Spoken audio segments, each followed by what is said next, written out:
Hello everyone, Marathi recipes with ऋतुजामध्ये तुमचं स्वागत आहे। आज आपण बघणार आहोत अंड्याची भुर्जी, जी आपण पावासोबत किंवा भाकरीसोबत खाऊ शकतो। अगदी कमी साहित्यात झटपट होणारी भुर्जी कशी बनवायची हे पाहून घेऊयात।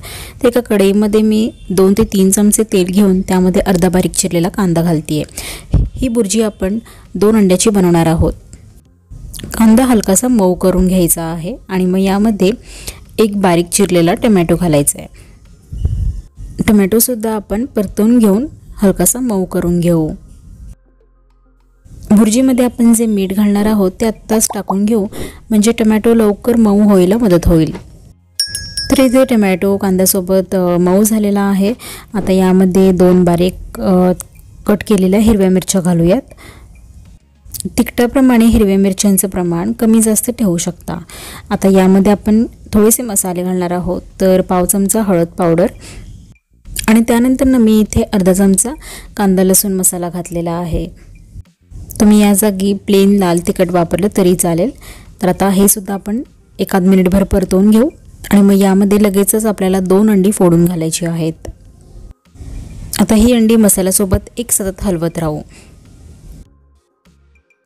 2 ते 3 मिनिटं आपल्याला छानपैकी हलवून घ्यायचं आहे। जोपर्यंत भुर्जी ड्राय होत नाही तोपर्यंत हलवून घेऊ। कावेल त्याने अशा पद्धतीने चेचून घ्यायची, म्हणजे भुर्जी आहे ती थोडीशी बारीक होऊन जाईल। आणि जर तुम्ही ही पावाबरोबर खाणार असाल तर सगळ्यात शेवटी बटर घालून सर्व करू शकता। आणि इथे मी बारीक चिरलेली कोथिंबीर सुद्धा घालते।